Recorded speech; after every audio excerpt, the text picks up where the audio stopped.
Meus irmãos, graça e paz do Senhor a todos, uma boa noite. Bom, hoje a gente tem um Café com Palavra bastante diferente do que a gente tem tido nos últimos meses. É um Café com Palavra sobre adoção no Brasil. É um tema bastante interessante em vários aspectos, mas então o nosso Café com Palavra é sobre adoção no Brasil.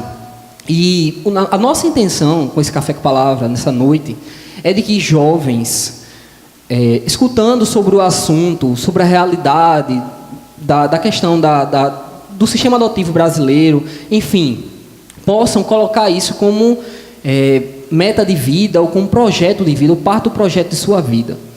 Para quem pensa em casar, para quem vai casar, certo? Então, considerar essa possibilidade seriamente em adotar uma criança ou um adolescente.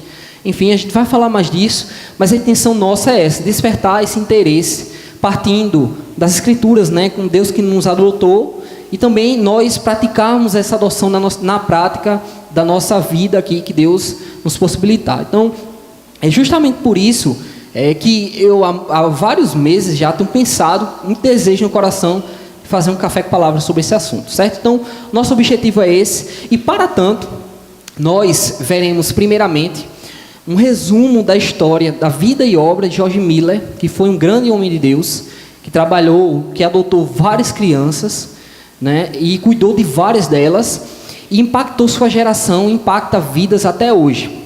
E daí nós chamaremos aqui os nossos convidados para fazermos perguntas sobre o tema da adoção, ok?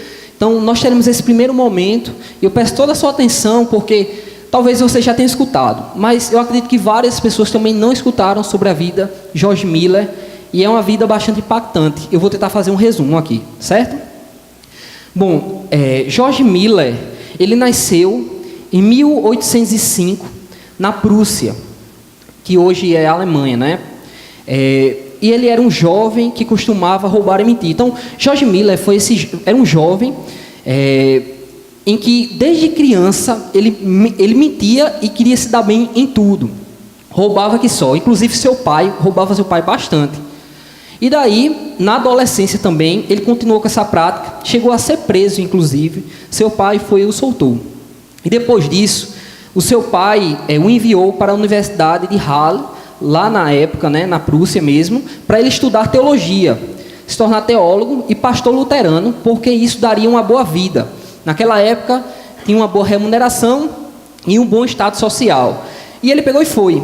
Só que, quando ele estava estudando, ele fazia o seguinte: estudava de dia e à noite vivia uma vida de boemia.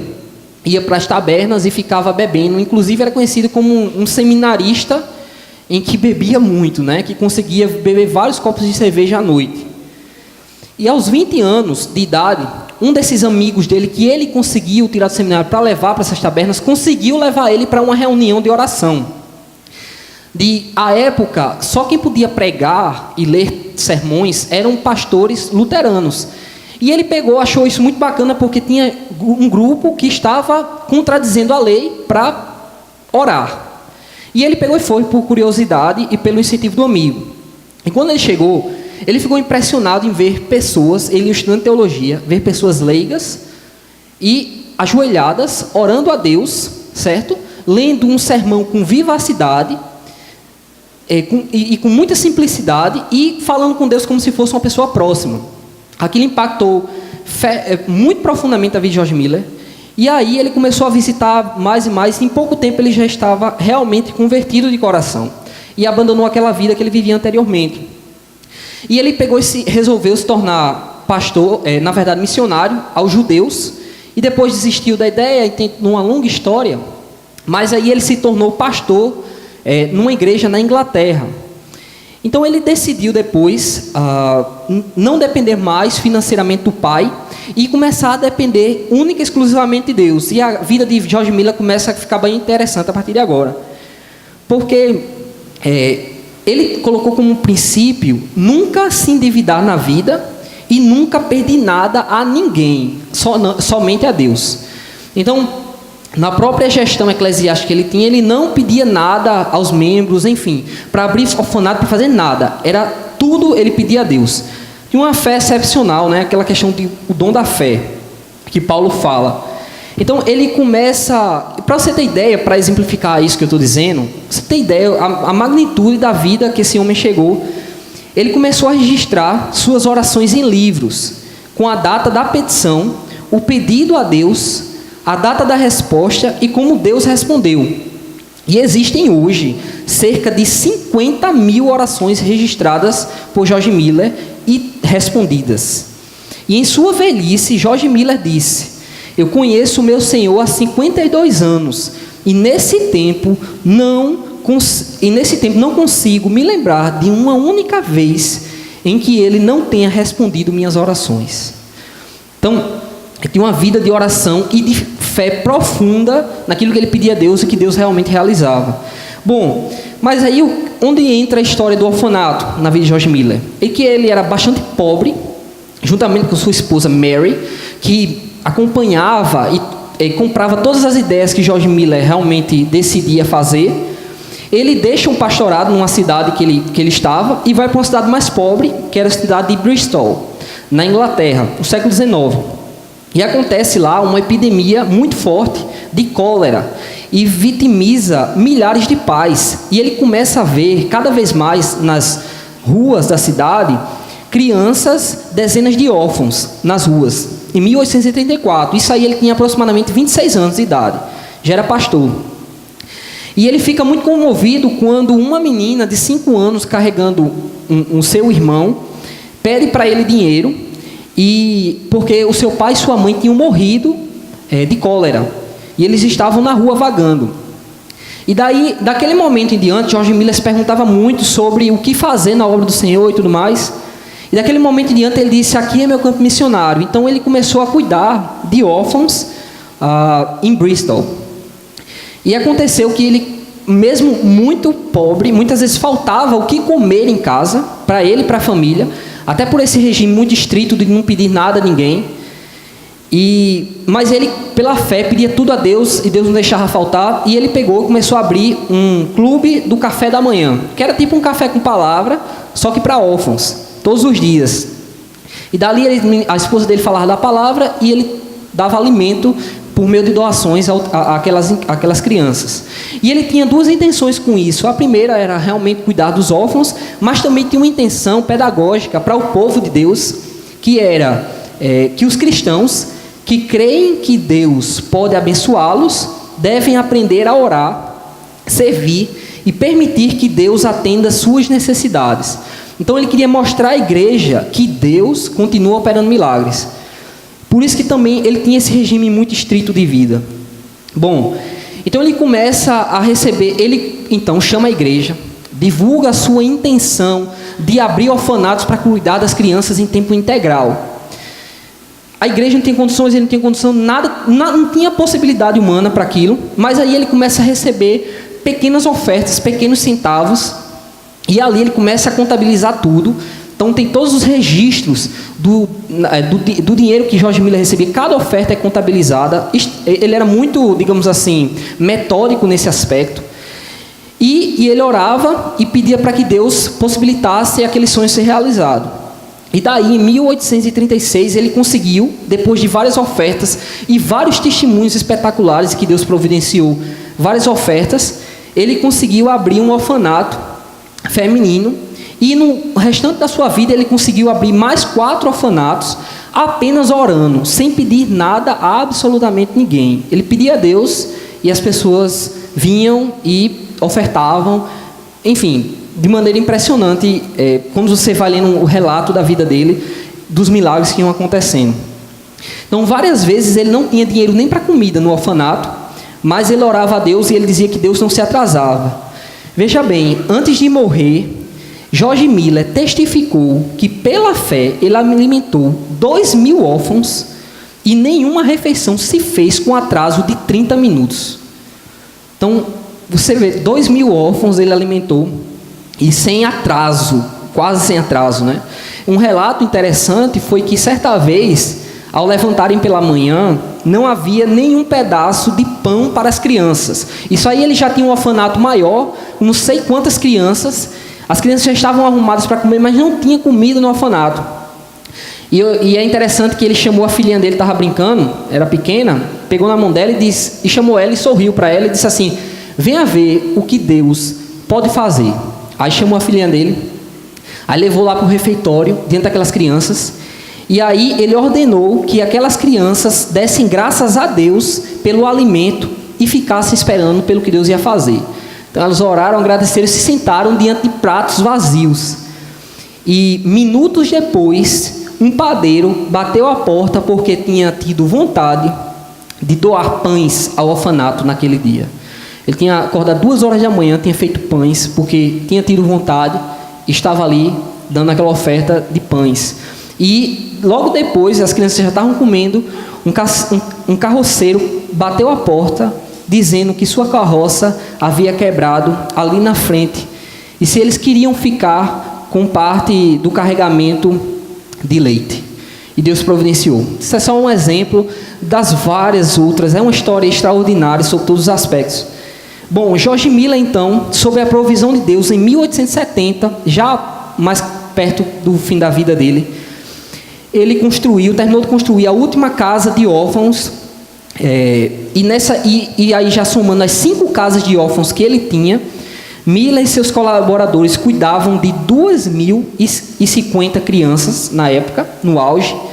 Durante sua vida, ele assistiu a aproximadamente 10.000 órfãos. Os que iam, que vinham, que ficavam. 10.000 órfãos foram abençoados de George Miller. George Miller, enfim, ele traduziu para Charles Hodge, na época, que era um teólogo famosíssimo. George Miller, com 69 anos, ele apoiou 189 missionários no campo, com dinheiro de ofertas que ele, uma vez mais, não pedia a ninguém, só Deus. Pedia só a Deus e Deus providenciava. E ele abençoou Hudson Taylor, que foi um missionário na China, que impactou a China também. E ele viajou pelo mundo pregando, já no fim da vida. E ele viajou aproximadamente pregou para aproximadamente 3 milhões de pessoas, inclusive na capela de Charles Spurgeon. Pregou para Charles Spurgeon em 42 nações. Bom, George Miller, antes de falecer, disse que tinha lido a Bíblia. Olha só a vida extremamente ocupada desse homem. E ele disse que leu a Bíblia inteira cerca de 200 vezes, só que 100 vezes o fez de joelhos. Os 5 prédios em Ashland Hill, lá em Bristol, até hoje são testemunhas da grande fé de George Miller. Hoje elas são parte de universidade. Bom, George Miller faleceu em 1898, e lojas e empresas no dia de sua morte fecharam. Milhares de pessoas foram às ruas para o cortejo fúnebre. E o jornal, na época, o jornal The Bristol Times, publicou o seguinte: George Miller foi levantado com a finalidade de demonstrar que a idade dos milagres não passou e para repreender as tendências céticas do nosso tempo. Impressionante, né? Bom, pode passar, por favor. Esse aí é um slide mostrando só um túmulo, né, George Miller, alguns dos órfãos que ele cuidou, já bem mais velhos. Pode passar. E essa frase é muito... Eu acho que é a frase mais bonita de George Miller, quando ele diz assim: houve um dia, né, fui perguntado, mas como é que você chegou a fazer tudo isso? Resposta: houve um dia em que eu morri para George Miller, suas opiniões, suas preferências, gostos e vontades, para censura ou a aprovação de parentes, irmãos de fé e amigos, e desde esse dia estudo somente para apresentar-me aprovado diante de Deus. Para saber mais, pode passar? Para saber mais, tem um documentário que está no YouTube, certo? Com legenda, O Ladrão das Ruas Cruéis, conta a história de George Miller de maneira detalhada. E aí tem um livro que foi publicado recentemente pela Shed Publicações, que são de missionários eu esqueci agora da missão Jocum, certo?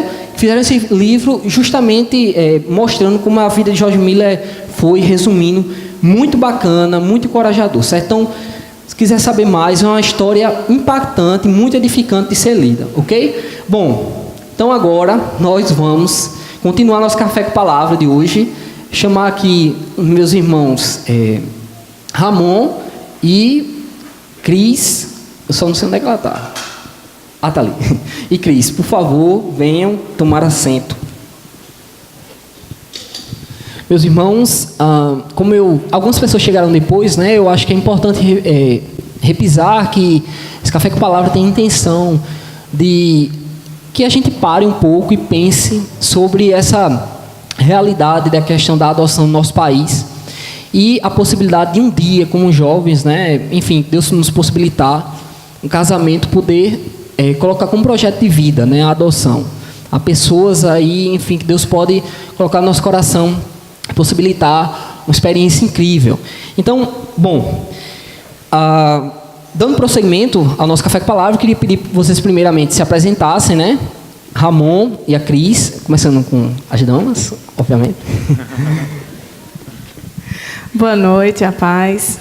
Meu nome é Cristiane, sou membro dessa igreja já há uns bons anos. Aqui na igreja estou com o Ministério Infantil, sou pedagoga, trabalho com crianças e adultos e idosos no processo de alfabetização. Tenho 2 filhos através da adoção e espero poder contribuir, né? Na verdade, esses filhos chegaram através da adoção, talvez de uma forma diferente do que a gente previa antes, né? Mas eles sempre estiveram nos nossos planos, né? Quando eu digo diferente, às vezes a gente planeja, a gente tinha em mente adotar uma criança e adotamos 2. Adotar uma criança menor, adotamos 2 maiores, né? Mas no decorrer da noite a gente vai conversando mais. E ela é esposa do presbítero Davi, que está ali. Que eu disse, se ela não falar, vai dar ruim. Adotei ele como esposo também, foi uma adoção também. Bem, boa noite a todos. Meu nome é Ramon, eu sou membro aqui da IPBA desde 2013. E fiquei muito feliz com o tema também, porque eu sou adotado. Então, e também sou advogado e, embora eu não trabalhe diretamente com adoção, porque eu trabalho numa empresa pública, mas sempre tenho procurado me envolver com o tema. Eu acho que é um tema muito importante para ser tratado e espero também contribuir para a gente conversar hoje. Bacana, bacana. Vamos lá. Primeira pergunta. Por que um casal cristão deve considerar a adoção de uma criança? Bem, assim, não dá para falar rapidamente, mas dá para falar um pouco sobre isso. Em primeiro lugar, a gente sempre vê na Bíblia, em diversas passagens, a preocupação com que o povo de Deus, preocupação com que o povo de Deus tenha cuidado com órfãos, viúvas e pobres, né? E além também do mandamento que nós devemos amar o próximo como a nós mesmos. Então, se a gente vai lá em Tiago 1:27, eu vou ler aqui, vocês não precisam abrir. Mas ele fala assim: a religião que Deus, o nosso Pai, aceita como pura e imaculada é esta: cuidar dos órfãos e das viúvas em suas dificuldades e não se deixar corromper pelo mundo. Então, nós devemos adotar primeiramente porque nós temos que ter o cuidado enquanto igreja com aqueles mais necessitados. Mas a questão da adoção, embora seja um mandamento e seja um mandamento nosso de que nós precisamos amar o próximo como a nós mesmos, mas eu acho que ela vem de uma coisa muito mais profunda e muito mais preciosa para nós como cristãos. Eu acho que o cristão que ele tem plena consciência de quem ele era e de que ele foi realmente adotado por Deus, eu acho que ele se compadece por quem está necessitando ser adotado e se compadece por aquela criança que tem necessidade. E isso a gente precisa falar um pouco sobre a doutrina da adoção, né, de que nós realmente fomos adotados por Deus, né, mediante a obra de Cristo. E a gente precisa ver e ter consciência que muitas vezes nós não temos de quem nós éramos antes de Cristo, né? Do quão nós necessitávamos de um Salvador. E se a gente for lá em Romanos 3, versículos 10 e 12, ele fala assim: como está escrito, não há nenhum justo, nenhum sequer, não há ninguém que entenda, ninguém que busque a Deus. Todos se desviaram, tornaram-se juntamente inúteis, não há ninguém que faça o bem, não há nenhum sequer. Em Isaías 59, 2, que diz: mas as suas maldades separaram vocês de Deus, os seus pecados se esconderam de vocês o rosto dele, e por isso ele não os ouvirá. Então, a nossa situação enquanto pecadores, sem Cristo, sem Deus, era realmente desesperadora. Estou um pouco nervoso aí, gaguejando. E realmente, assim, se você se vê enquanto pecador e se vê a obra de Cristo, né? A gente precisa fazer um paralelismo isso com a adoção de crianças que estão em abrigo e precisam de um Salvador, né? Embora nós não tenhamos o poder que Cristo teve de realmente salvar a nossa alma, nos reconciliar com Cristo, mas enquanto homens nós não vamos salvar a alma daquelas crianças, mas nós vamos salvar eles daquelas necessidades que eles têm hoje, de sustento, de amor, de cuidado, de carinho. Aí, falando realmente sobre a adoção de Deus, a gente pode ir em Efésios, capítulo 1, dos versículos 3 a 6, que diz assim: Bendito seja o Deus e Pai de nosso Senhor Jesus Cristo, que nos abençoou com todas as bênçãos espirituais nas regiões celestiais em Cristo. Porque Deus nos escolheu nele antes da criação do mundo, para sermos santos e irrepreensíveis em sua presença. Em amor nos predestinou, para sermos adotados como filhos por meio de Jesus Cristo, conforme o bom propósito da sua vontade, para o louvor de sua gloriosa graça, a qual nos deu gratuitamente no amado. Realmente, essa adoção de que Deus nos concedeu, ela em primeiro lugar foi em amor, né, como nós lemos aqui em Efésios 1:36. A gente vê que Deus ele nos adotou pelo seu próprio amor, pela sua própria misericórdia, pela sua própria misericórdia. Às vezes, e realmente não é errado, quando algumas pessoas tomam a posição de adotar, é porque casou e quer constituir família, então quer que sua descendência continue, então tem uma relação emotiva com essa adoção. Isso não é errado, nós somos humanos, nós temos as necessidades, é uma bênção realmente ter uma família. Mas quando falamos da adoção de Deus, Deus não necessita do nosso amor. Ele não se realiza em nós, ele se realiza em si mesmo. Então, assim, se Deus nos escolheu adotar em amor, é porque ele escolheu como uma decisão dele para a glória dele, e não necessariamente num sentimento que ele tem para conosco. Também fala em Efésios que ele nos predestinou para sermos adotados como os filhos por meio de Jesus Cristo. Ainda fala antes, ele nos escolheu antes da criação do mundo. Então, Deus não nos escolheu como uma segunda opção. Nos predestinar não foi uma segunda opção para Deus, foi a primeira opção dele. Antes da fundação do mundo, ele já tinha nos escolhido, né? E muitas vezes nós tratamos a adoção como uma segunda opção, né? Eu não pude ter filhos biológicos, eu vou adotar, né? E a opção de Deus não foi essa, nós fomos a primeira opção. Ele também fala que nós somos adotados como filhos por meio de Jesus Cristo. Como diz em Marcos 10:45. Pois nem mesmo o Filho do Homem veio para ser servido, mas para servir e dar a sua vida em resgate por muitos. Cristo ele realizou coisas que nós não poderíamos de forma alguma fazer. Desde a queda lá no Éden, nós realmente fomos imersos no pecado. E Deus é um Deus santo e é um Deus que não coaduna com o pecado. Então ele não suporta o pecado. E nós não tínhamos condições de criar uma obra que fosse capaz de nos salvarmos. Então Deus enviou o seu Filho, que nunca pecou e que realmente se sacrificou com um sacrifício que nenhum de nós poderia fazer. E nos deu realmente a reconciliação, pagou os nossos pecados realmente. E em segundo lugar, ele comprou a nossa herança. Quando Cristo morreu na cruz, ele nos fez herdeiros de Deus e nos fez filhos de Deus, né? Imagina aí, nós... Quando Deus nos olha para a gente, ele não olha nossos pecados, nossas dificuldades, muitas vezes nossa má conduta. Ele olha a Cristo. Isso é maravilhoso e é algo que nós não poderíamos fazer de forma alguma. Foi Cristo que fez por nós. E também, se formos ler em João 15:5, ele fala assim, Jesus fala, eu sou a videira, vocês são os ramos. Se alguém permanecer em mim e eu nele, esse dá muito fruto, pois sem mim vocês não podem fazer coisa alguma. Então, essa adoção ela é feita em Cristo e permanece em Cristo, e nós dependemos, a igreja depende de Cristo, né, para ter esse relacionamento com Deus, esse acesso com Deus. Falando sobre a adoção de Deus, eu acho impossível nós, enquanto cristãos, que sabemos, né, temos plena consciência da nossa condição sem Jesus Cristo, sem a salvação dele, não nos importarmos com crianças que necessitam de adoção.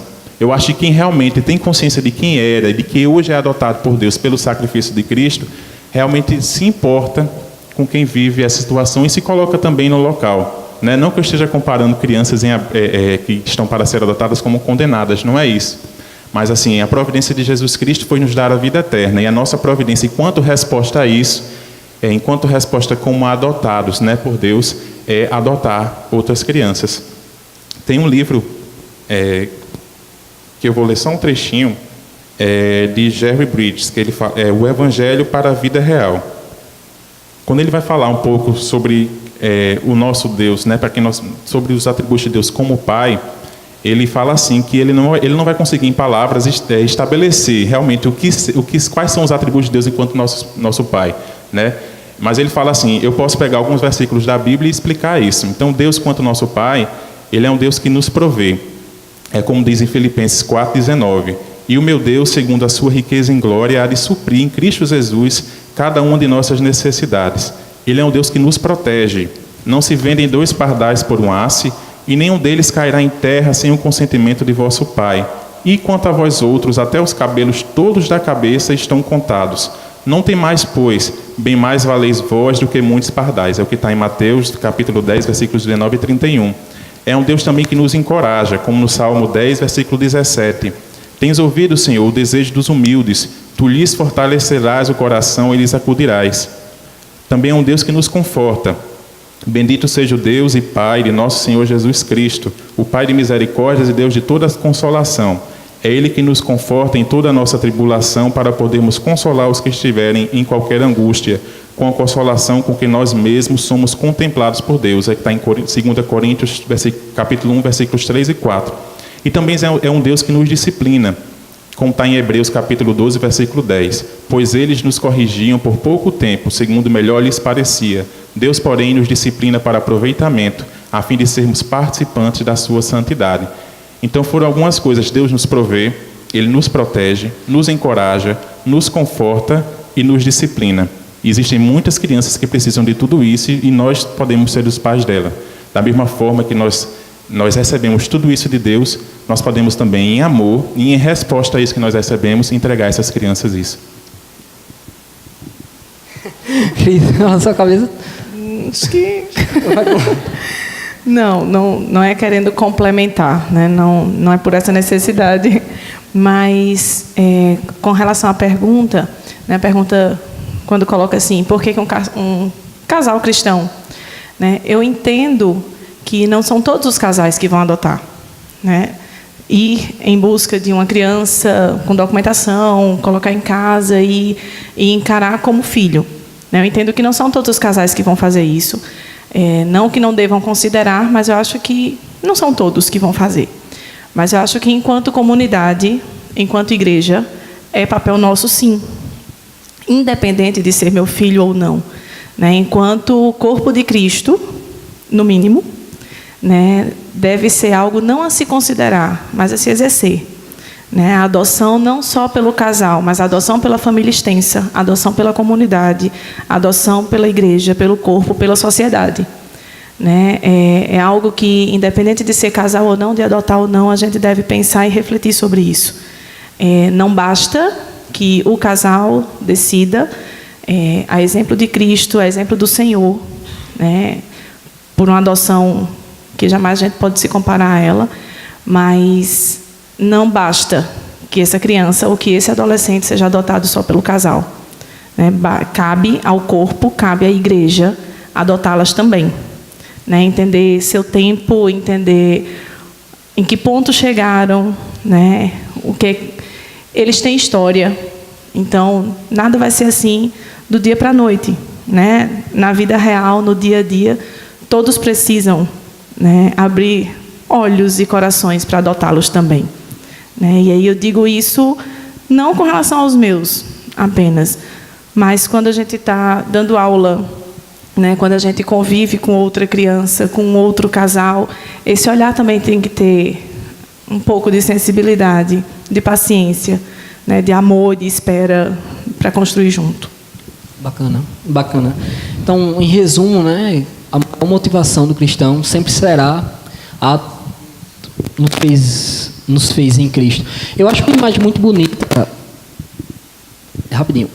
Eu acho uma imagem muito bonita pensar que quando Deus nos declara justo no tribunal, Deus deixa a sua toga de lado e desce das escadas do tribunal e vai nos abraçar como pai e de imediato nos recebe como filho. Então, eu acho que isso tem uma beleza no sentido de que na sociedade que muitas vezes recrimina tanto pessoas que pensam em adotar, a gente, mesmo que tenha que passar por eventuais situações, a gente tem que ter esse desprendimento que Deus teve conosco, né? De assumir a nossa vergonha, enfim, qualquer tipo de comentário, digamos assim, e deixar a nossa toga de lado, deixarmos de ser juiz para poder passarmos a exercer um papel de pai. Bom, não há nada que motive mais que isso, né? Isso é uma coisa mais importante para o cristão. Bom, vamos lá. No tema da adoção, Cris, houve importantes mudanças de termos. Você poderia indicar algumas? Com relação à mudança de termos... pensei que era com o microfone. Com relação à mudança de termos, uma delas, né, que foi citada aqui com relação a George Miller, se falou em orfanato. E realmente, naquela época, né, eram crianças órfãs. A gente conversando ali, Ramon comentou que, né, já foi normatizado a não utilização desse termo. Na verdade, a gente ainda pode entrar nisso depois, mas hoje, em abrigo, em casa lá, minoria, pouquíssimas crianças e adolescentes são realmente órfãos. São crianças e adolescentes que estão lá porque foram destituídos, né, dos pais por N motivos. Os pais perderam a guarda dessas crianças, ou famílias que colocaram, mães que colocaram essas crianças para adoção, mas não necessariamente são órfãos. Então, a questão de orfanato, a gente não usa mais. E eu acho que a maior parte dos termos que mudaram, não necessariamente foram porque foram normatizados como esse, mas sim por sensibilidade, por bom senso, né? Foram questões que foram amadurecendo nessas terminologias e acabam que não se usam, não devemos usar mais.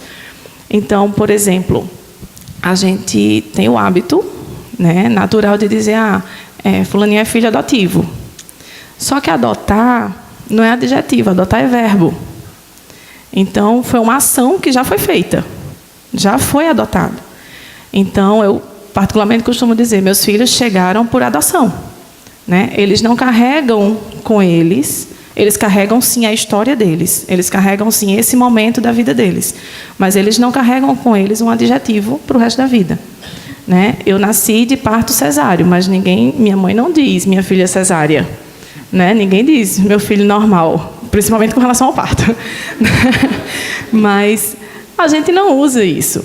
Então, por que a gente rotular, né, e atribuir um adjetivo que não existe, né? Eles chegaram através da adoção, eles foram adotados, faz parte da história deles, claramente, abertamente. Não estou falando de esconder ou de mascarar nada, né? Mas quando a gente rotula, a gente coloca um peso, né? A gente coloca um peso a mais e desnecessário, né?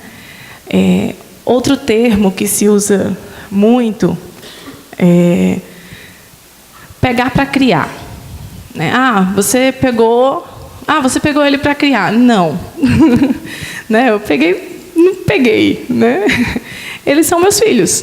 Eles se tornaram meus filhos. Eles chegaram através da adoção. E eu não falo não é apenas porque às vezes minimiza, magoa, chateia, não é isso. Mas, como eu coloquei anteriormente, não cabe a gente abraçar a causa junto, né? Então, também nos cabe pensar antes de falar, né? Então, não é pegar para criar, você adotou, né? São seus filhos. E aí tem tanto termo, temos muitos termos, né, que a gente pode parar para pensar um pouquinho. E também temos perguntas, muitas vezes, né? Então, onde é que está a mãe? Oi. Né? Então, assim, são várias coisas que a gente fala no ímpeto e, às vezes, não percebe o que está perguntando, o que está. Então, na verdade, o termo orfanato caiu porque realmente não são tantos órfãos que estão lá, mas os outros porque a gente vai apurando um pouquinho, né, o ouvido e a fala para poder se colocar de forma até mais adequada. Interessante, né? Você vê que boa parte disso são lares desestruturados, né? Que acaba caindo, né? As crianças muitas vezes desassistidas ficam nessa situação. Desassistidas materialmente, desassistidas psicologicamente, afetivamente. Então, nos abrigos, a maior parte dessas crianças e adolescentes são realmente porque foram retirados da convivência familiar, né, por questões de cuidados básicos que foram negligenciados. A família, a base da sociedade, né? Por isso que a gente tem que lutar pela família nesse aspecto, né? Bom, Ramon, como se dá o processo de adoção? Requisitos, quais são os requisitos principais para adotar? Bem, para adotar, infelizmente no Brasil, é um pouco burocrático, como quase tudo. Embora a burocracia não seja toda má, né? Realmente, para que você pegue uma criança e coloque em outro lá e você muda o lar dela, você precisa realmente verificar toda a situação que aconteceu e para onde ela vai. Primeiro, você precisa fazer a habilitação para adoção. É um processo na vara de infância e juventude.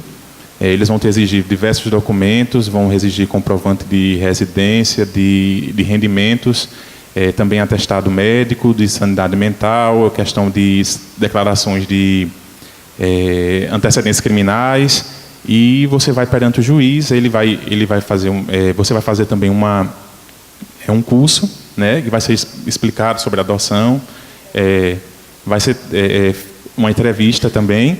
Cristo sabe de tudo. E um estudo psicossocial para ser feito. Então, depois de todo esse processo, você sai com uma certidão, uma sentença, que você está habilitado para adotar, e você vai entrar num cadastro nacional para adotar e aguardar a criança, né?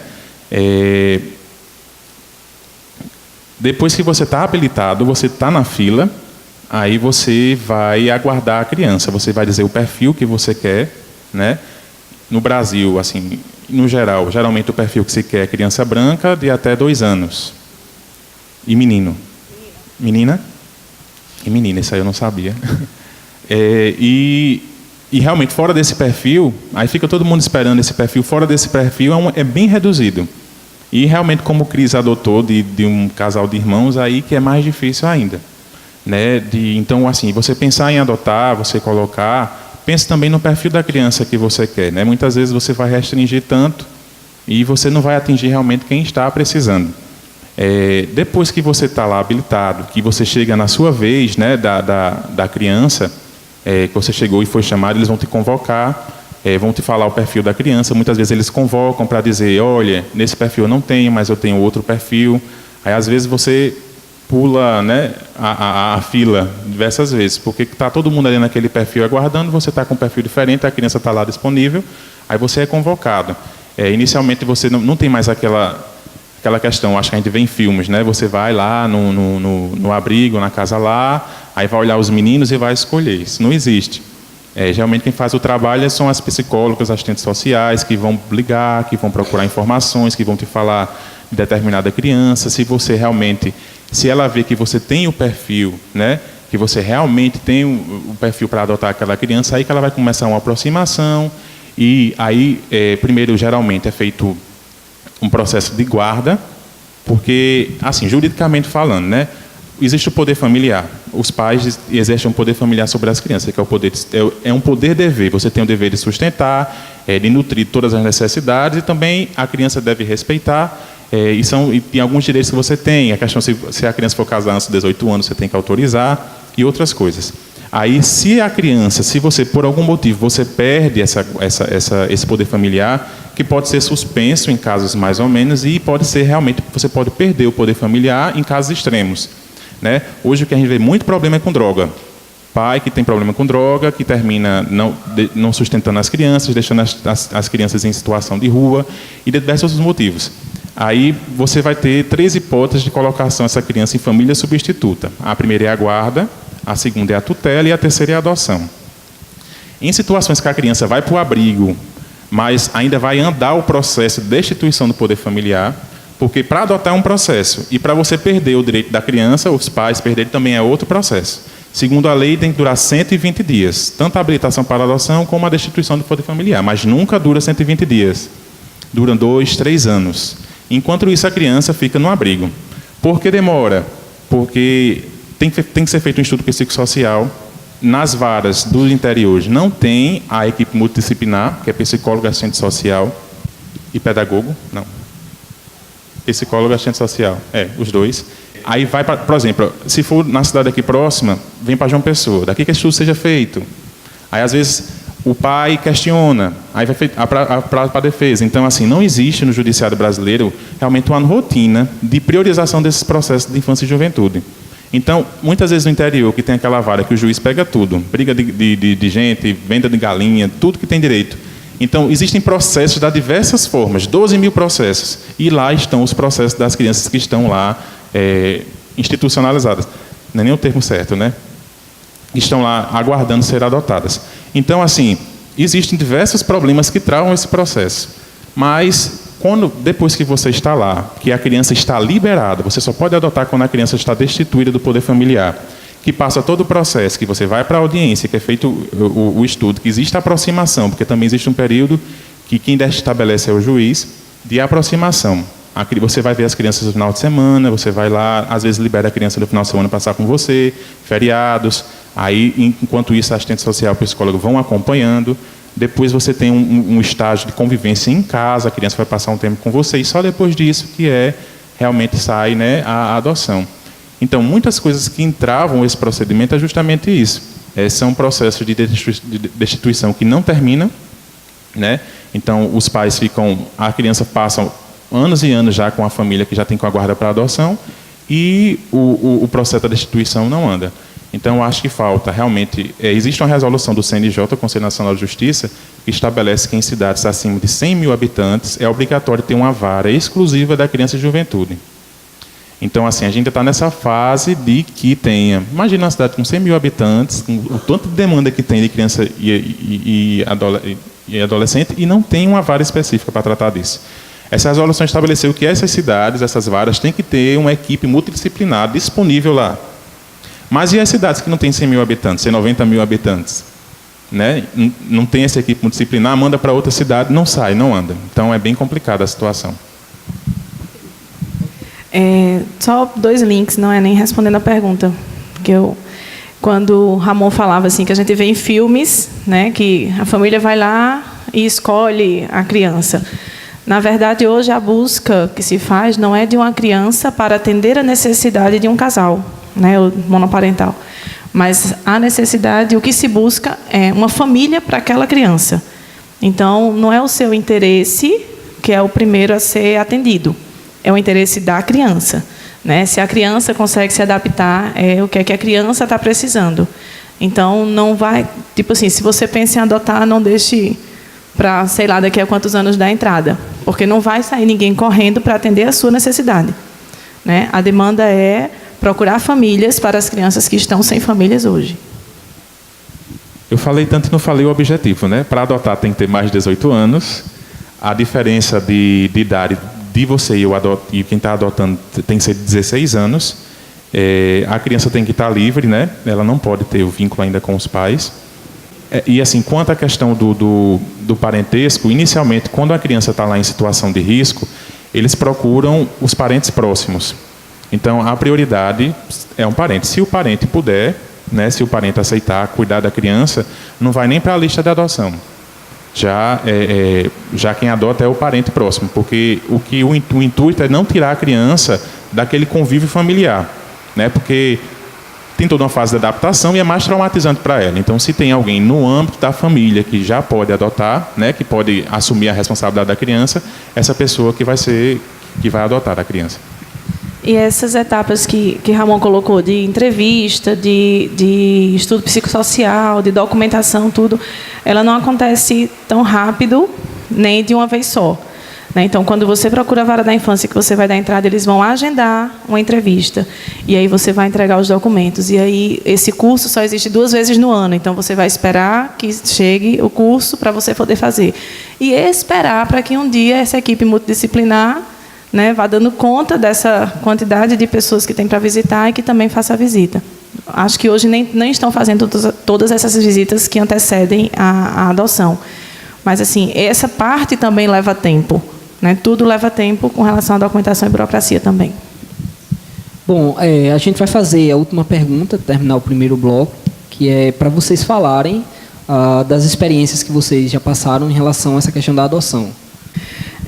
Com relação à adoção, na minha vida, né, eu tenho uma prima que ela foi adotada, mas foi adotada daquele jeitinho de antigamente, né? E foi uma adoção daquelas escondidas, né? Escondida até para ela. Então ela também só veio saber depois. E aí a gente vai vivendo e a gente vai aprendendo como a gente quer e como a gente também não quer, né? E aí nessa vivência eu já cresci dizendo que queria adotar. E desde a época do namoro a gente conversava sobre isso. E os planos iniciais eram um filho por adoção e um filho biológico. E aí a gente foi construindo a vida a dois assim. E no momento em que a gente disse está na hora de ter filhos, a gente deu a entrada e a gente também liberou. E o lema era quem chegasse primeiro esperava o outro. Se o primeiro chegasse por adoção, esperava o biológico ou o contrário.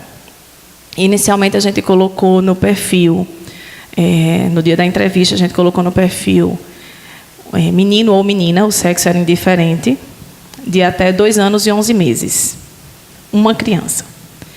E aí, meses depois, a gente foi lá e alterou, continuou sendo sexo indiferente, a gente alterou para até 4 anos e meio.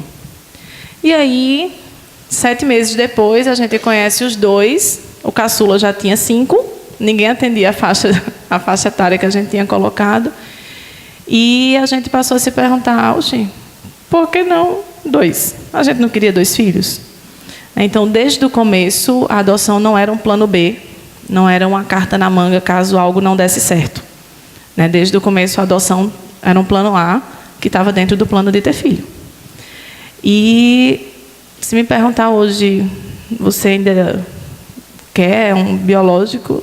Eu queria ter 2 filhos, eu já tenho 2 filhos. Não, nunca foi, tem que ser, eu tenho que gerar. Eu entendo que seja o desejo de muitas mulheres, vivenciar a gestação, mas o meu desejo era ser mãe. E o desejo foi alcançado. A gente vinha conversando há um tempo já, e o terceiro? E aí, hoje à tarde, a gente deu um depoimento num evento também sobre adoção. E aí, na fala do meu marido, ele já vai e anuncia assim, uma coisa que a gente estava... Não, o terceiro daqui a uns 2 anos. Então, prepara a documentação, Raul. E aí, assim, a experiência não podia ser melhor, mais rica do que a gente tem vivido. Não sei por que não fiz isso há mais tempo. Uma vez eu escutei conversas de padaria, uma senhora dizendo, isso é uma loucura, você quer adotar? Uma conversa de outras 2 pessoas. Isso é uma loucura, você é louca. Rapaz, se é loucura, minha mãe deve ter pensado a mesma coisa quando me viu brigando com minha irmã na sala. Que loucura eu me meti. Mas pergunta se ela queria deixar. Então, Cris, e aí, como é? Eu sou mãe. Tem ônus, tem bônus, tem lágrimas, tem alegrias, é vida. Eu dei muito trabalho para minha mãe também, tenho certeza que ela foi dormir chorando algumas vezes, tenho certeza que ela se alegrou com o boletim algumas vezes, ou que teve vontade de desaparecer muitas vezes. E eu acho que isso é maternidade. Eu acho que isso é ser mãe. Minha experiência com a adoção, ela passa pelo processo burocrático, pelo processo de espera, de coincidência ou não, de 9 meses. Foram 9 meses do processo até, da entrada até a habilitação, até os meninos chegarem em casa. E não me vejo sem isso. Tem gente que veste, e não é um julgamento, mas tem gente que veste camisa pelos animais, tem gente que veste camisa tanto de baleias, mas se tem uma camisa que eu vesti, foi da adoção. E aí vai além dos meus. Vai além de ter os meus 2 em casa, ou 3. Vai além disso. Sabe quando uma coisa vira sua causa própria de vida? Pronto, é mais ou menos isso. A minha relação com a adoção é essa. É um plano A que passou a ser mais A do que o outro. É vida, é na vivência. Vai além. Minha experiência, eu fui adotado desde que eu nasci. Eu saí da maternidade e já fui com a minha mãe biológica. Foi uma coisa natural a adoção para mim, porque desde criança minha mãe sempre me falou que eu era adotado. Inclusive de uma forma até muito bonitinha, que ela chegou para mim, eu lembro, eu tinha 3 anos de idade, eu tenho essa recordação. Ela colocou a mão assim no coração dela, minha mão, e falou assim: olha, você não é filho da minha barriga, não, é do meu coração, viu? Aí desde lá ela me tratou com naturalidade. E é um amor, eu não vou dizer assim, vamos comparar. Não existe comparação, é a mesma coisa. Não tem a questão filho adotado, filho biológico. O filho adotado, ele vai pegar os exemplos da família da mesma forma como o filho biológico. Ele vai dar trabalho do mesmo jeito que eu dei trabalho para minha mãe quando era pequena. Muito, muito trabalho. Assim, é uma relação de amor que realmente ela só leva para você entender o amor de Deus por nós. Assim, o amor de mãe, né? O que uma mãe sente. Eu não sou mãe, mas eu sou filho. E é um negócio inexplicável, assim, e a forma como se deu. Eu trato com naturalidade, inclusive às vezes, quando eu estou numa conversa, eu começo a falar, olha só, porque as pessoas perguntam muito, né? Uma coisa que você vê que para as pessoas não é normal a adoção, assim, não sei se é a palavra normal, mas não é algo que ainda se assusta. É um tabu. Quando chega assim, vixe, mas você nem parece com sua mãe. Eu tenho 2 metros de altura. Minha mãe tem 1,55 m e é loura dos olhos azuis. Então eu não pareço com minha mãe fisicamente, mas no agir eu sou minha mãe completamente. E também pareço muito com meu pai, mas eu pareço mais com mãe. Isso está gravado, né?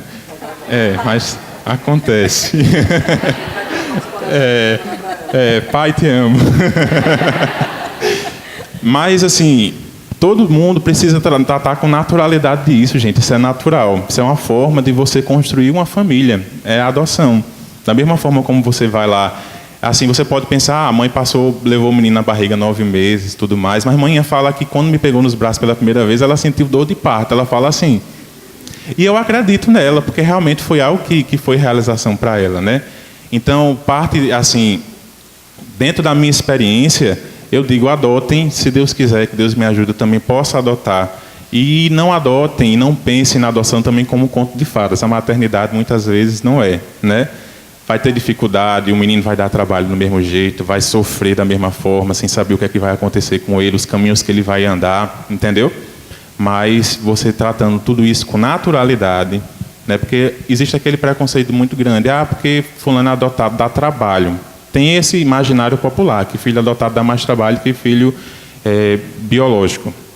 Mas muitas vezes é da própria criação, né? Você trata o menino como um coitado, porque às vezes teve uma história anterior, então você mima demais, entendeu?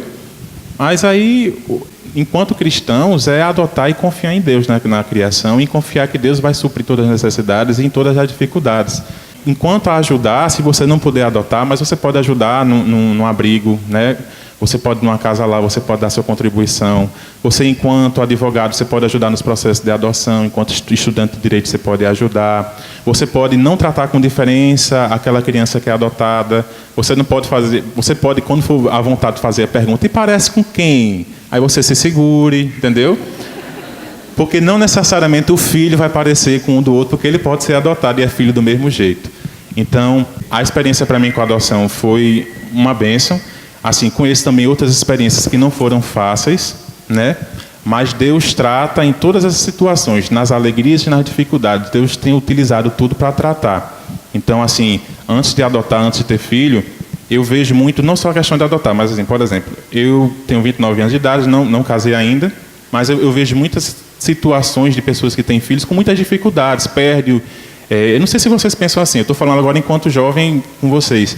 Pensam assim, o tanto que a gente vê de pessoas que perdem bebê, de situações difíceis de gravidez e tudo mais, né? Você fica até pensando assim, poxa, tenho até medo de ter filho, né?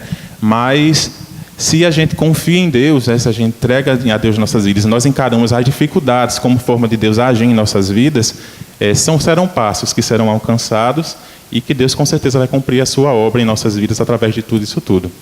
Então, adotem. Amém, amém. Foi bom, não foi, pessoal? Esse primeiro bloco, bacana, né? Vamos voltar. Vamos começar o nosso segundo bloco. Você que tem pergunta, levante sua mão, certo? Lá atrás, Isnara e Alex estão com papéis. Nós temos 2 perguntas aqui para iniciar o nosso segundo bloco, ok? Vamos lá, né? Ora, a primeira é o seguinte: adotar fora de um casamento pode se considerar contra os princípios bíblicos, por exemplo, se a pessoa for celibatário?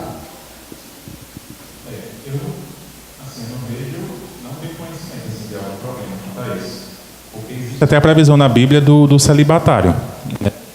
É aquela pessoa que realmente não tem aptidão para casamento, ela vai viver sozinha.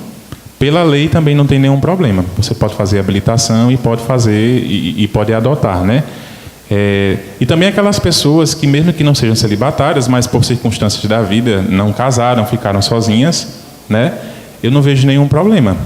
Não sei se alguém tem algum conhecimento, mas eu não vejo. A gente vê na Bíblia, por exemplo, a viúva, né? O marido perde, a criança está pequena. Eu não vejo problema. Só a questão da igreja de abraçar mais, porque hoje tem a questão da necessidade do sustento, então não pode estar o tempo todo com a criança, então precisa de um apoio maior, mas nesse sentido. Mas biblicamente eu não vejo nenhum impedimento. Essa é uma pergunta que a vara da infância vai fazer, caso a pessoa vá tentar, né, vá dar entrada numa adoção, né, monoparental, vai perguntar qual é a sua rede de apoio. Né, porque sabe que na criação, em alguns momentos, você vai precisar deixar com alguém, correr para a avó, né, alguma coisa desse tipo. Então, vão perguntar, não há um impedimento, lógico, mas vão perguntar sobre sua rede de apoio. Quem é que vai estar junto de você, né, na criação da criança ou do adolescente. Certo. Só lembrando, certo? Se tiver pergunta, levante sua mão, ou pode vir aqui também, fazer pergunta, né, falando mesmo, ok? Não tumultue para não derrubar não, vamos devagar Tá aqui. todo mundo tão bonzinho. Tá todo mundo... Continue assim, graças Vamos lá.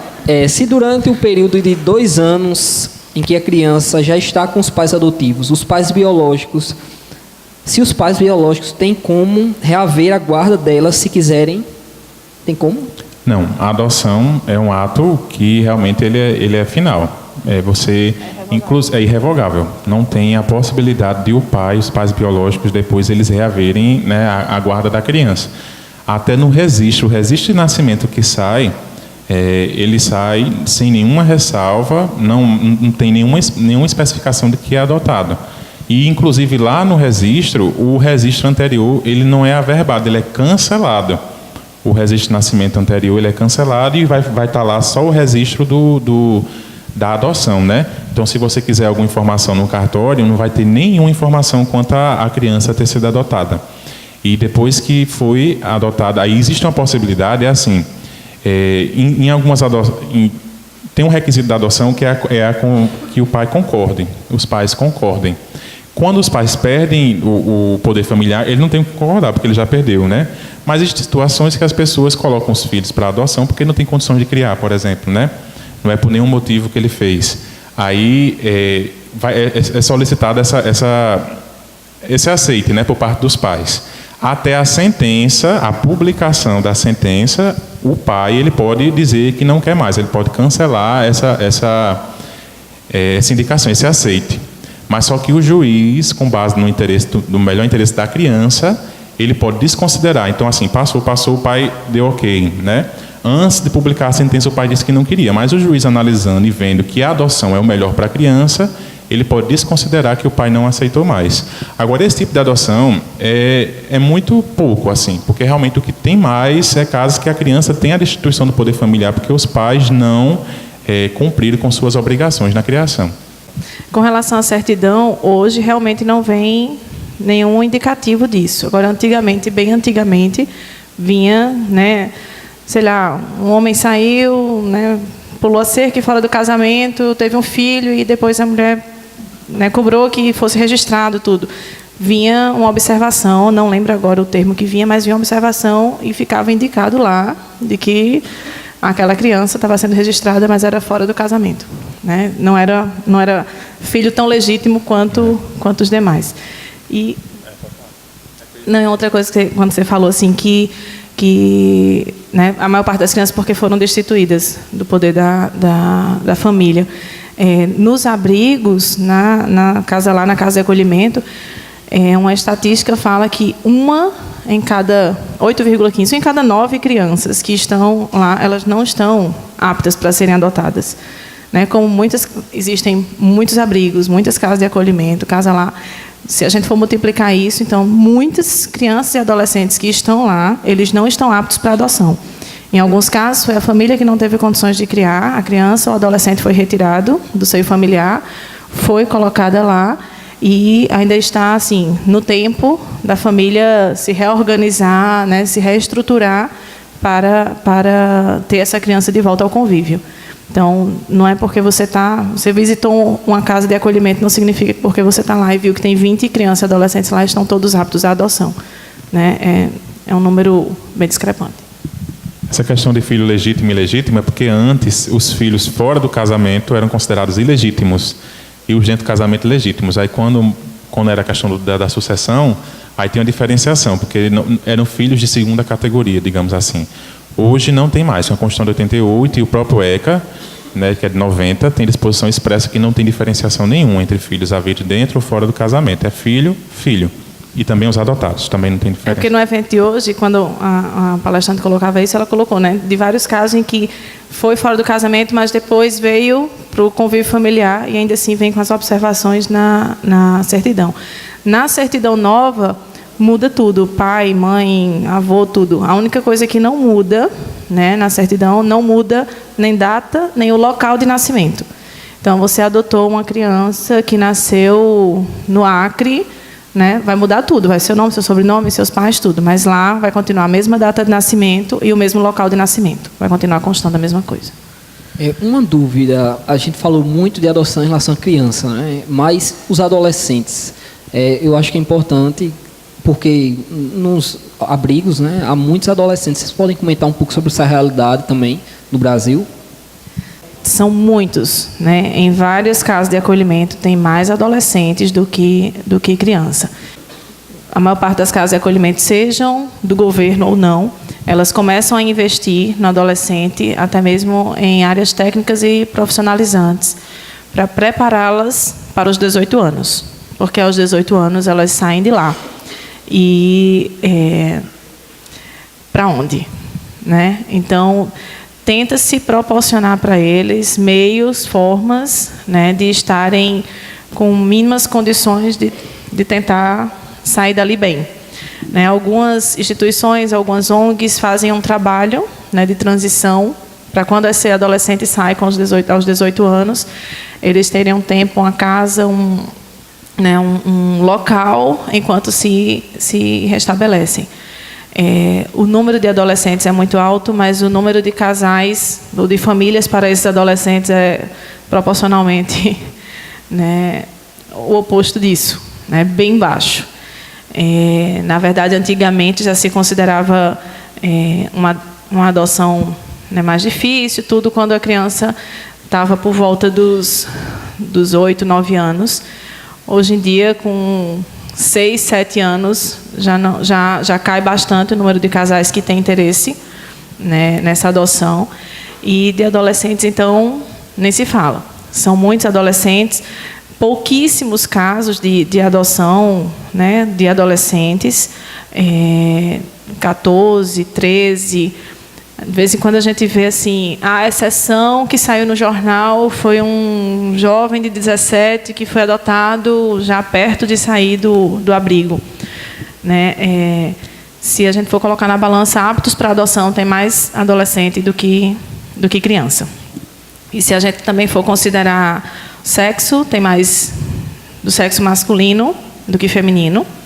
Tem mais pardos do que brancos e negros, e aí é totalmente o oposto do perfil, que foi o que a gente falou há pouco tempo, do perfil de casais e de famílias que buscam, que vão até a vara da infância e da entrada no processo de adoção. E a questão assim de idade para adotar, pode adotar até acima de 18 anos. A questão do processo de adoção é possível. Alguém que tem 20, 25 para ser adotado, e acontece muito porque existem situações que não estão... teve aquela adoção de fato, mas não teve de direito, né? desde os 10 anos a criança está com aquela família, mas aí nunca se providenciou e a criança não é mais criança, está com 25 anos. Existe o processo de adoção, ele só não vai passar na vara de infância e juventude, vai para a vara de família, mas é a mesma legislação que é feita. Eu não sei se teve pergunta, mas até uma coisa aqui nos requisitos da adoção que eu não falei, porque muita gente pergunta a questão assim, financeira. Não existe nenhum estabelecimento na lei que você tem que ter um salário mínimo de X para poder adotar. Mas a lei ela coloca de uma forma mais aberta, até para abarcar todos os casos, né? Vai ser feita uma análise, né, da família, tanto emocional como de uma família estável. Então, assim, é interessante que seja já uma família estabilizada, eles vão ver isso, o firme intento realmente de adotar, que não é aquela coisa assim de momento, né, vou adotar, saiu correndo para fazer. E a questão financeira, você tem que ter condições de sustentar a criança, mas não é necessário ser rico, não existe essa necessidade. Então, assim, você dá um lar, você dá educação, você dá saúde e segurança para a criança, é o básico, entendeu? Não existe essa... Às vezes as pessoas não vão atrás, porque eu não tenho condições de tudo. Assim, você... É como ter um filho, né? Não está ninguém do Estado dizendo lá, você não vai poder engravidar não, porque você não tem dinheiro. É da mesma forma. Não é considerado uma renda mínima. Não existe estabelecimento. E acaba que, assim, é comum a gente escutar, se um dia eu tiver condições financeiras, né, eu adoto. Não precisa ter casa própria, pode ser casa alugada, não precisa ser concursado, não precisa ter um quarto só para a criança, ela pode dividir o quarto com o filho biológico ou com outra criança que também adotou. Não precisa estudar em escola particular, muito menos escola particular de grande porte, né? Ninguém vai depois, mas vai ter a visita depois, eles vão acompanhar. Sim, eles vão acompanhar se a criança está sendo bem nutrida fisicamente, emocionalmente, né? Se ela tem afeto, se ela tem educação, se ela está recebendo a educação, independente de que escola que ela está estudando. Então, do mesmo abrigo dos meninos, teve um casal que adotou três irmãos, e os 3 estavam na escola pública, né? Era um apartamento alugado e os 3 na escola pública. Não é assim, que essa não seja a nossa desculpa, né? Não, só a questão financeira, né? Ela vem em pé de igualdade com a mesma finança de gerar. Bom. Dependendo, pula até as fraldas. Pula até as fraldas se precisar, a idade. Bom, alguma pergunta mais? O público pode fazer. Olá, boa noite. Meu nome é Bianca. Eu tinha mandado um vídeo, mas eu acho que como não vai passar... Deixa eu achar aqui. Primeiro é uma reflexão que a Cris falou um pouco sobre essa questão de que adotar nunca foi a segunda opção. E eu achei isso muito válido porque, ano passado, uma amiga fez uma pesquisa sobre adoção, atitudes frente à adoção e os estereótipos que as pessoas têm. E foi um pouco chocante para mim, porque entre diversos grupos religiosos, a pesquisa mostrou que os cristãos, embora tenham uma atitude positiva frente à adoção, ou a adoção é algo legal, que deve ser feito, possuem muito mais estereótipos do que outros grupos religiosos, como, por exemplo, se eu adotar uma criança, ela vai ter mais dificuldades de aprendizagem do que uma criança que é filho biológico, ou vai ter comportamentos delitivos, comportamentos antissociais. Então, isso é uma visão disseminada em nosso meio cristão, que às vezes você pode até não querer adotar, mas eu acho que esse tipo de estereótipo tem que ser algo que deve ser refletido e mudado nas nossas mentes e com relação aos grupos que a gente lida ou que nós vamos discutir futuramente.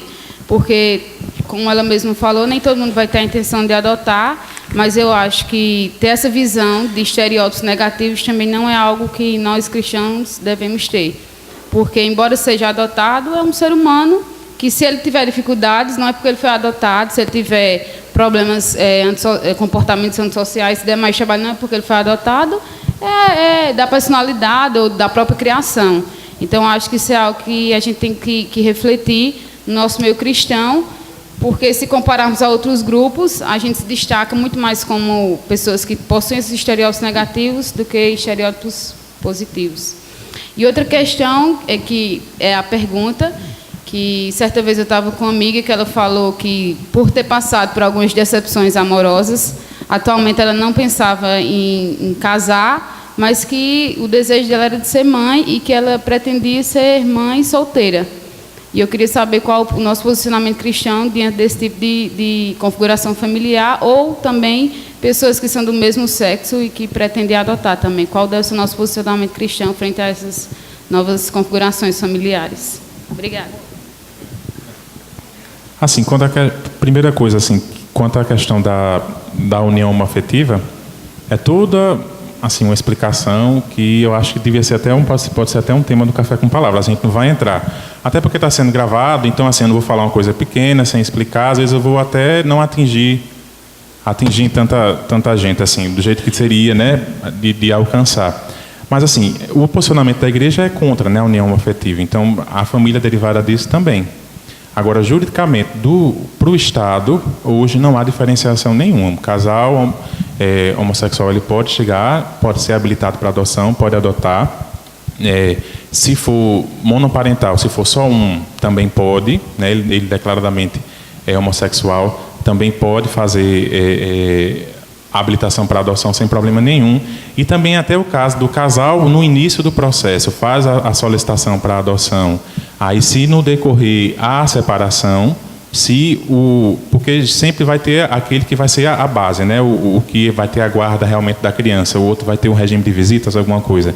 Se houver já uma relação de afetividade entre a criança e o outro, mesmo separado, os dois adotam da mesma forma, mas só que é regulamentada a visita. Na questão da mãe solteira, né, da solteirice, eu não vejo, assim, fora não sei qual é a história dela, quais são os pensamentos, não sei. Mas, assim, a questão de você adotar uma família monoparental, eu não vejo problema algum. É o caso, como foi, né, da pergunta do celibatário e até daquela pessoa mesmo, que realmente passou o tempo, não encontrou alguém, não casou, né, e vai adotar. Eu não vejo problema, biblicamente falando, né, assim, eu não tenho... Chegou uma pergunta aqui, existem medidas de proteção pós-adoção para a pessoa adotada? Eu não sei, assim, eu não sei o que a pessoa quer dizer com medida protetiva, de proteção. Porque tem a medida protetiva que, no caso, a pessoa pode explicar como é. Porque, assim, medida de proteção, eu não sei se a pessoa entendeu, assim, por exemplo, o Estado dá alguma prestação, uma ajuda àquela pessoa que adotou. Não tem. Se for com relação aos pais biológicos, já foi o que você colocou, não é isso? Depois da adoção consumada, é irrevogável, então os pais não têm mais direito. O que o Estado interfere é o seguinte, antes da Constituição de 88, existia um entendimento de que a questão da criança e do adolescente era um problema familiar, e o Estado intervia em situações de delinquência, por exemplo, quando a criança ou adolescente vai praticar crime, alguma coisa assim desse tipo. Com a Constituição de 88 é que teve o artigo 227 que falou que é a obrigação do Estado, da sociedade e da família prestar toda a assistência moral para o desenvolvimento da criança. Aí, nesse âmbito, se a criança, mesmo adotada, ela passar por alguma situação em que há o desrespeito dos direitos dela, o Estado vai intervir com medidas protetivas para proteger aquela criança. Pode abrigar ela, pode obrigar os pais a passar por um tratamento, às vezes o pai, né, tem problemas com drogas ou alcoolismo, então vai intervir com um assistente social, com uma psicóloga nessa família. Então, assim, o Estado ele presta essa assistência quando há um desrespeito dos direitos da criança. Com questão assim de apoio para adoção, eu vejo o ECA fala de apoio psicológico, né, assim, de acompanhamento psicológico, mas assim financeiro não há assim nenhuma prestação do Estado diretamente para quem adota. Alguma pergunta a mais? Na verdade, eu morro de vergonha de falar no microfone. E não é uma pergunta, na verdade. Não se importem se eu chorar, a Gabi não chora. Quando eu vi esse tema, adoção, eu falei, cara, que massa que a igreja vai falar sobre isso. Que massa mesmo. E quando o Cris começou a falar, a gente já começou a chorar ali. Mas eu saio de hoje aqui, eu vou sair daqui hoje com uma nova perspectiva sobre a minha vida. Eu sou adotada, acho que 100%, 95% das pessoas daqui dessa igreja não sabiam disso. E isso, para mim, sempre foi mais motivo de dor do que de graça, do que de agradecimento. Porque, pelo tabu que a sociedade tem sobre isso, pelas perguntas que as pessoas fazem. Como, esqueci o nome, Ramon falou, eu já saí da maternidade com os meus pais. Diferente dele, eu não lembro do momento que os meus pais me contaram. Eu lembro que eu sempre fui filha. Então, eu sei desde criança, mas eu não me recordo desse momento que os meus pais sentaram comigo e falaram. Nunca houve diferença na minha casa, mas isso para mim sempre foi muito doloroso, revelar para as pessoas. Então, isso para mim sempre foi um motivo de esconder, porque eu achava que eu seria rejeitada pelas pessoas se eu soubesse disso. Mas eu saio daqui hoje tendo uma nova perspectiva, porque, na verdade, todos nós fomos adotados um dia. E eu tive a graça de ser 2 vezes. Então, eu agradeço muito por essa igreja, agradeço muito por Deus ter me colocado aqui, agradeço por vocês falarem sobre isso, porque se não fez diferença na vida de ninguém, todos esses conhecimentos que os meninos passaram fez grande diferença na minha vida. E eu queria deixar isso registrado.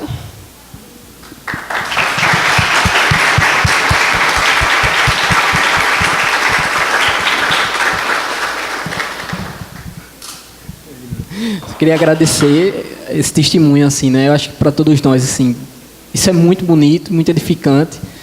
Tenho muito o que dizer, né? Só agradeço. Como é teu nome? Thalita. Nós agradecemos. Eu acho que todo mundo fica um senso de gratidão mesmo e louvou a Deus, né? Por esse momento, assim. Tem muito o que dizer, né? Bom, eu acho que a gente cumpriu a nossa finalidade hoje. Acho por bem a gente levantar, orar e finalizar. Queria agradecer a presença de todos. Foi uma noite assim muito especial. E eu acredito que todos nós fomos edificados de alguma maneira hoje. E nós agradecemos a Deus, louvamos a Deus por tudo, certo? Então, queria você se levantar, todo mundo se levantar para a gente orar, finalizando nosso café com palavra de adoção.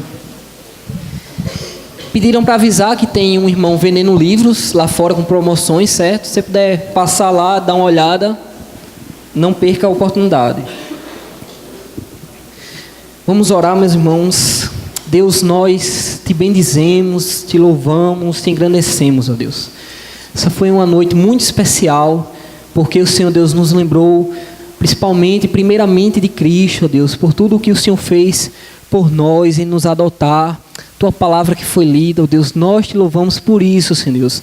Nós temos hoje uma família e identidade espiritual por conta dessa adoção que o Senhor fez por meio de Cristo. E nós te louvamos por isso. Deus, te agradecemos também, ó Deus, por essa noite, esse café com palavra, pelo testemunho, ó Deus, e por tudo que a gente pôde ouvir, que nos fez crescer, amadurecer, pensar sobre algo tão importante, Deus, na vida de tantas pessoas e que também passa a ser importante na nossa vida, no nosso planejamento, ó Deus.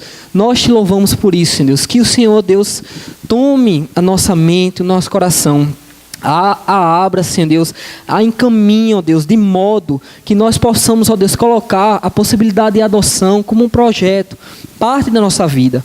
Deus, e que o Senhor Deus também toque nosso coração para ajudar aqueles, ó Deus, que muitas vezes estão em abrigos. Se a gente não for adotar, pelo menos auxiliar um trabalho voluntário, ó Deus, pelo menos considerar essa possibilidade, Deus.